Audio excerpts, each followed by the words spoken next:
They did not send warnings. They did not bargain, and they left no one behind to tell the story. One day, the horizon lay still and silent. By the next, everything had vanished.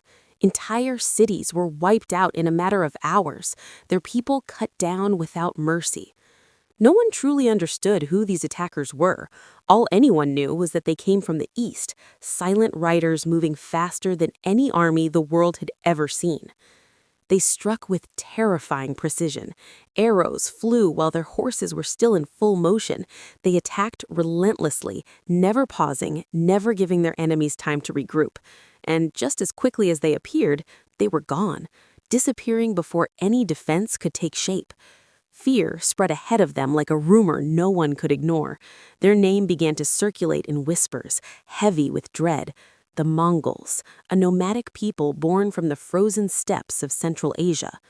But behind this unstoppable force stood something greater, a single figure who turned scattered tribes into a unified engine of war. A man who didn't just lead armies, but reshaped the rules of power itself. His name would echo across continents, Genghis Khan, the architect of what would become the largest empire the world had ever known. Yet before he became a legend, he was just a boy fighting to survive. He was born as Temujin in the harsh, unforgiving lands of Mongolia, where survival was never guaranteed and weakness came at a cost. His early life was marked by loss and instability. When he was still a child, his father was poisoned by a rival tribe. Overnight, everything changed. His family was abandoned by their own clan, left to face the brutal wilderness alone. No protection, no resources, no clear future. From a young age, Temujin was forced into a life of constant struggle. He hunted for food, scavenged what he could, and endured the crushing grip of hunger. Survival wasn't a choice, it was a daily battle. In one desperate moment, driven by conflict over scarce resources, he even killed his own brother. The step offered no forgiveness, and it demanded strength above all else. But instead of breaking him, these hardships hardened him. They shaped a mind that was sharp and calculating, a spirit that refused to bend, and an ambition that would eventually alter the course of history. Violence was not something distant, it was part of his world, even among his own people. As a young man, Temujin was captured by a rival tribe. He was bound, humiliated, and forced into slavery. For most, that would have been the end of the story. But Temujin refused to accept that fate. One night, seizing a rare moment of opportunity, he escaped under the cover of darkness. He vanished into the vast steppe, leaving behind chains and captivity. That escape marked a turning point. Slowly but steadily, he began to gather followers, not kings or nobles, but outcasts, warriors without allegiance, men who had been cast aside by society. They were people with nothing to lose and everything to prove. Temujin did not promise them wealth or comfort. What he offered was far more compelling: loyalty, purpose, and a new kind of order. He was no longer just surviving, he was building. Piece by piece, he created a foundation of power rooted in discipline, unity, and relentless ambition. What started as a small band of outsiders was beginning to transform into something far greater.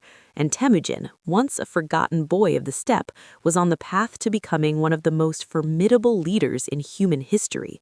For generations, the Mongol tribes had lived in constant division, clans locked in rivalry, fragile alliances forming and collapsing, and conflict woven into everyday life. The steppe was not a place of unity, it was a battlefield without end.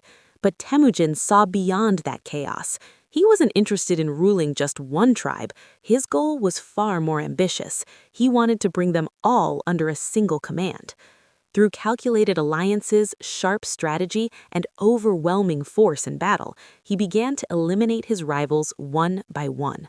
Some chose to follow him out of loyalty, others submitted out of fear, and those who resisted completely were erased. But Temujin introduced a system that broke centuries of tradition. He dismantled the old hierarchy based on bloodlines and replaced it with something far more effective: merit. Loyalty and ability mattered more than family ties, and that shift changed everything. In 1206, a historic gathering took place. The Mongol tribes came together, and in that moment, Temujin was given a new title, Genghis Khan, meaning universal ruler. It wasn't just a name, it was a declaration. The steppe had been unified, and now his ambitions stretched far beyond it. The world itself had become his next objective. But uniting the tribes was only the beginning. Genghis Khan went on to build one of the most efficient military forces in history. It wasn't the largest army, but it was among the most disciplined and organized. His system was precise. Troops were divided into units of 10, 100, 1,000, and 10,000. Every soldier had a defined role. There was no confusion, no hesitation, only execution. What truly set them apart, however, was speed. Every warrior was a skilled horseman, capable of covering vast distances in a remarkably short time.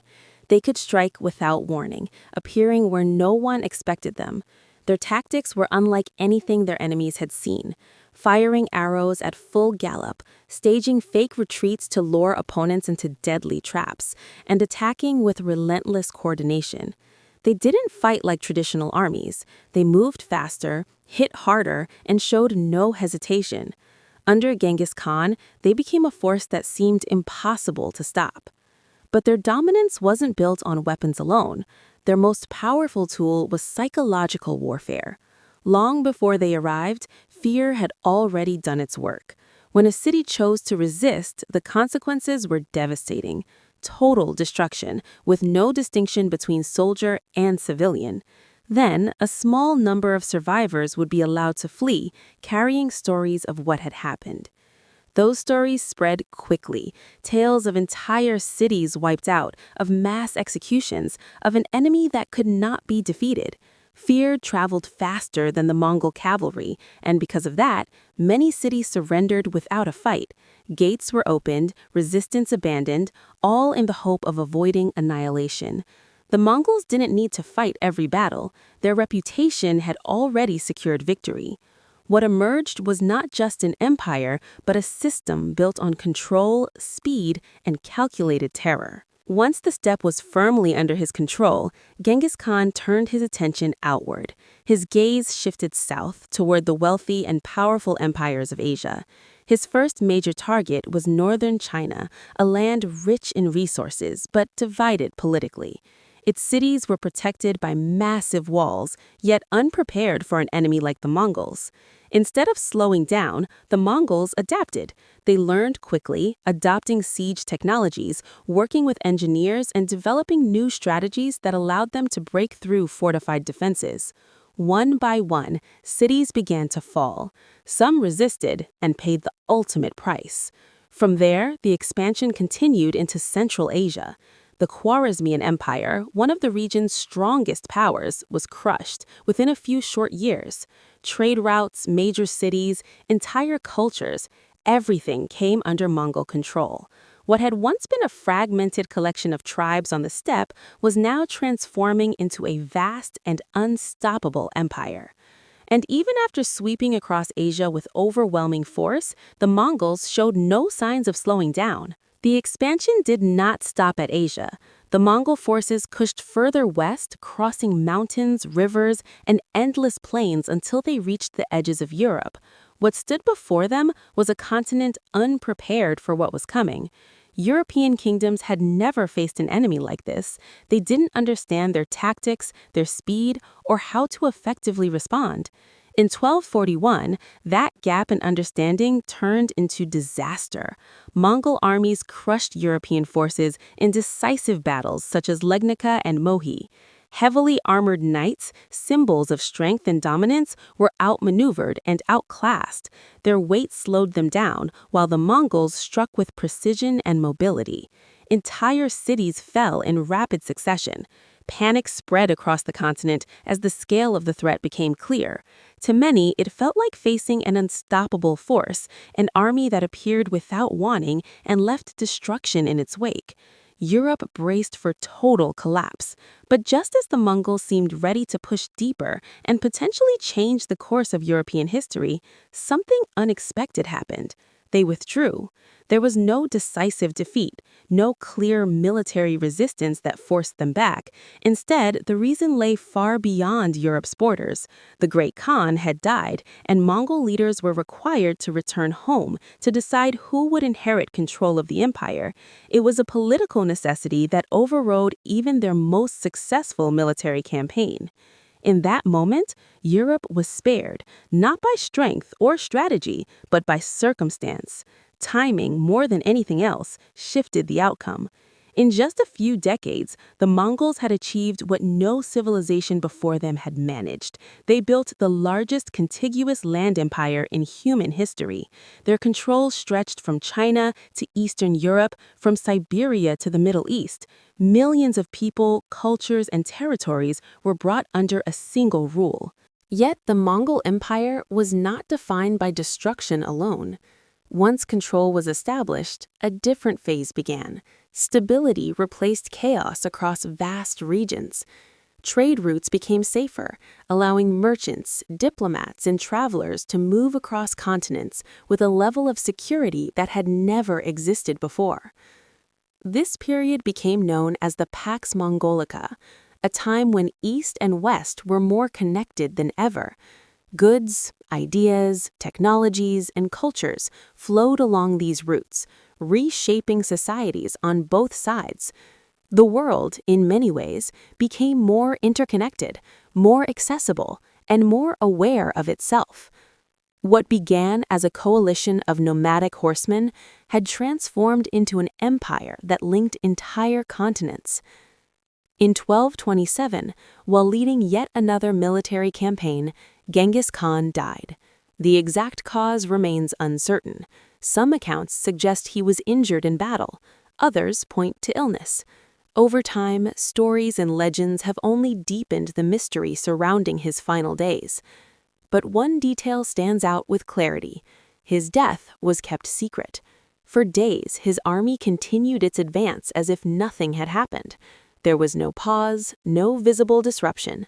Even in death, control and discipline remained intact. His burial, like much of his life, was shrouded in secrecy. The location was hidden, the details suppressed. To this day, his final resting place remains unknown, adding one last layer of mystery to the man who reshaped the world. It is said that anyone who took part in his funeral was later killed to protect the secret of his burial site. Whether legend or reality, one fact remains unchanged. No one knows where Genghis Khan was laid to rest. The man who conquered vast portions of the known world vanished without a trace, his final resting place hidden as carefully as his strategies in life. But his death did not bring the Mongol expansion to an end. The system he built was designed to survive beyond him. Before he died, he had already arranged the succession, dividing authority among his sons and descendants. Each would govern a portion of the empire, maintaining control over different regions while continuing the mission of expansion. Under this new leadership, the campaigns did not slow. China was fully conquered, the Middle East faced further invasions, and Europe once again lived under the shadow of potential attack. The Mongol war machine was still active, still feared, and still highly effective. However, over time, the empire began to face a different kind of challenge, not from enemies, but from within. The sheer size of the empire made centralized control increasingly difficult. Communication across such vast distances became slow and unreliable. Cultural differences between regions grew more pronounced, and unity started to weaken. Gradually, the empire split into separate khanates, each following its own direction and priorities. Even so, the Mongol legacy could not be erased. For many years, they were remembered primarily for their brutality, relentless conquerors who destroyed cities and spread fear wherever they went. That image, while not entirely false, tells only part of the story. Their rule also created something rare for that era: stability across enormous territories. Trade routes between East and West became more secure than ever before. Merchants, explorers, and envoys could travel thousands of kilometers with a level of safety that had once been impossible. This stability allowed ideas, inventions, and knowledge to move freely between distant civilizations. Technologies like gunpowder and paper spread more rapidly. Cultural and scientific exchanges increased. Even well-known travelers like Marco Polo were able to journey across Asia during this period, benefiting from the order established under Mongol rule. In this way, the Mongols did more than conquer; they connected the world. Although the empire eventually fragmented, its influence on global history remains undeniable. It reshaped trade, communication, and cultural exchange on a massive scale. The Mongols came from a land many overlooked, a harsh, unforgiving environment where only the strongest could survive. Yet under the leadership of one man, they rose to become an unstoppable force. They destroyed cities, brought down powerful empires, and altered the course of history. To some, they remain symbols of destruction, ruthless conquerors driven by violence. To others, they stand as brilliant strategists who redefined warfare and built one of the most significant empires the world has ever seen. It all began with an abandoned boy on the steppe, and it ended with an empire that made the entire world tremble.